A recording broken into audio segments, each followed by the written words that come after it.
SS news में मैं हूं नेहा कौर शासन। चलिए नजर डालते हैं आज की ताजा खबरों पर। लोकायुक्त एसपी ग्वालियर संजीव कुमार सिन्हा हटाए गए। तीसरे दिन भी जारी है युद्ध। यूक्रेन का दावा, मार गिराए 1000 से ज्यादा रूसी सैनिक। रूस ने कहा 211 सैन्य ठिकानों को किया तबाह। जेलेंस्की ने ठुकराया अमेरिकी प्रस्ताव। सुरक्षित देश छोड़ने व समर्पण से किया इनकार। मध्य प्रदेश के 122 नागरिक यूक्रेन में फंसे, निकासी के लिए किए जा रहे हैं प्रयास। फिल्म देखकर लौट रही 4 महिला सिपाहियों को नशे में धुत युवक ने कार से मारी टक्कर, 2 गंभीर। धार के सरदारपुर में मिनी ट्रक 3 बाइक पर पलटा, 2 लोगों की दबने से मौत। उत्तर प्रदेश विधानसभा चुनाव 5वें चरण में 61 सीटों पर रविवार को होगा मतदान। मेरी पॉलिसी मेरे हाथ योजना का होगा शुभारंभ। सीएम शिवराज और केंद्रीय कृषि मंत्री फसल बीमा पॉलिसी वितरण अभियान की इंदौर से करेंगे शुरुआत। इंदौर में एक महिला ने अपने प्रेमी के साथ मिलकर पति को दाल बाटी में जहर मिलाकर गला घोंटकर हत्या कर और उसके शव को टुकड़े टुकड़े कर धड़ को घर में ही दफना दिया। इस बात का खुलासा तब हुआ जब महिला के बेटे ने नशे में अपने दोस्तों को इस बारे में बताया। फिर पुलिस ने महिला की निशानदेही पर खुदाई कर धड़ बरामद कर दिया। गोविंद नगर के रहने वाली सुनीता का पति बबलू उसे आए दिन पीटता रहता था। इसी दौरान उसकी दोस्ती रिजवान से हो गई। दोनों ने 5 फरवरी को दाल बाटी बनाई और बबलू को दाल में नशीला पदार्थ मिलाकर खिला दिया, जिससे वहां बेहोश हो गया और सुनीता और रिजवान ने उसकी गला घोंटकर हत्या कर दी। उसके हाथ, पैर, गर्दन और धड़ काट कर अलग अलग कर दिए। पुलिस के मुताबिक महिला ने उसके शरीर के टुकड़ों को अलग अलग जगह फेंका और धड़ को जमीन में गाड़ दिया था। महिला का 19 साल का बेटा नशे का आदी है। उसने बुधवार को नशे में अपने दोस्तों के सामने कहा कि मम्मी ने पापा को मारकर बाथरूम में गाड़ दिया है।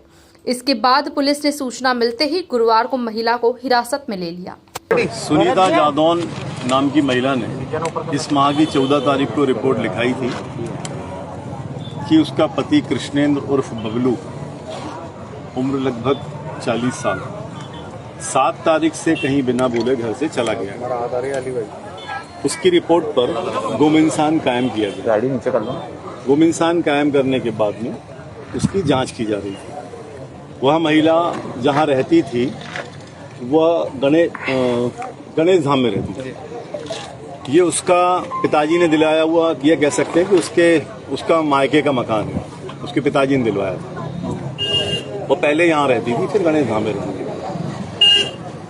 जब 7 तारीख से 14 तक पति नहीं आया तो उसने आके 14 तारीख को गुमशुदगी की रिपोर्ट लिखाई।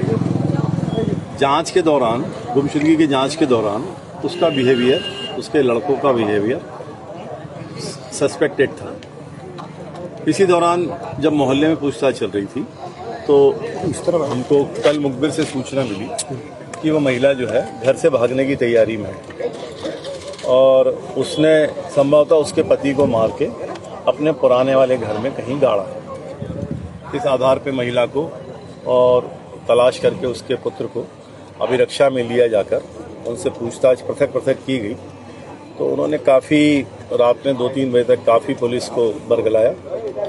थोड़ी सी पुलिसी अंदाज में थोड़ी सी सख्ती करके जब पूछताछ की गई तो फिर उसने बताया कि उसने अपने परिचित साथी, जो भी कहना चाहें, रिजवान और भैयू की मदद से अपने पति को पहले नींद की गोली खिलाई और जब वह गहरी नींद में सो गया तो भैयू और रिजवान ने उनके साथ लाए हथियारों से उसका कत्ल कर दिया।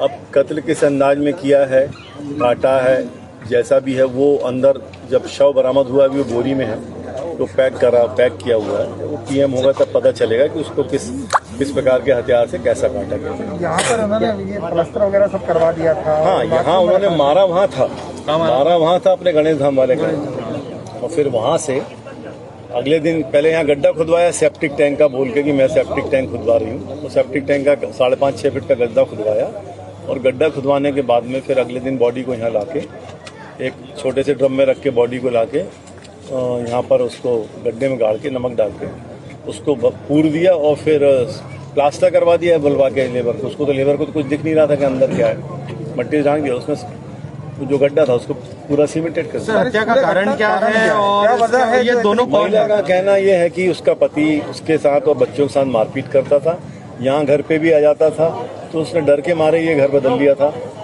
उसका कहना था कि वो वहाँ भी पहुँच गया था, वहाँ भी उसने एक दिन हमारे साथ मारपीट की थी। हालांकि उनकी पारिवारिक कलह और भी कुछ रीजंस कुछ यदि हो सकते होंगे तो आएंगे सामने। अभी तक तो प्राइमा फेसी भैयू और रिजवान जो है रिजवान इनके संपर्क में कैसे है? भैयू और रिजवान से इसकी मित्रता थी महिला की, भैयू और रिजवान से मित्रता थी, इसने उनसे मदद मांगी। अब बहुत सारी चीजें हैं ऐसी जो अभी सामने आएंगी। हो सकता है भैयू रिजवान का कितना रोल है, क्या किया उन्होंने, जब भैयू रिजवान पकड़ाएंगे जब सर पता कैसे चला सर घटना का पता कैसे चला सर? बच्चे कहाँ थे? बच्चे कहीं बाहर थे, घर में उसका कहना था कि बच्चे नहीं थे। सर पता कैसे चला सर? गुमशुदगी दर्ज कराई, उसके बाद पता कैसे चला? पुलिस को क्लू कैसे मिला कि यहाँ पर इस तरीके से घटना? उसका बिहेवियर जो था महिला का और बच्चों का बिहेवियर था वो सस्पेक्टेड था। उन्होंने अमूमन जब किसी महिला का पति चला जाता है या घर में कोई बच्चा चला जाता है, कोई भी व्यक्ति घर का सदस्य चला जाता है, तो घर के लोग थाने पे टंगे रहते हैं अपने परिजन की तलाश के लिए। लेकिन उसने दोबारा कभी पलट के थाने नहीं देखा। एक उसका ये भी बिहेवियर था। और मोहल्ले में भी उसकी जब पूछताछ की गई, बहुत सारी चीज़ें मैं ऑन द रिकॉर्ड नहीं बता सकता, इन्वेस्टिगेशन का विषय है। हमको ये कह सकते हैं कि मुखबिर की सूचना थी हमारे पास में कि यह भागने की तैयारी में। आगे भी इसी तरह की ताजा खबरों के लिए बने रहिए एसएस न्यूज के साथ और डेली अपडेट्स के लिए डाउनलोड कीजिए हमारे एसएस न्यूज इंडिया ऐप को और साथ ही हमारे चैनल को लाइक, शेयर और सब्सक्राइब करें और बेल आइकन दबाना ना भूलें। धन्यवाद।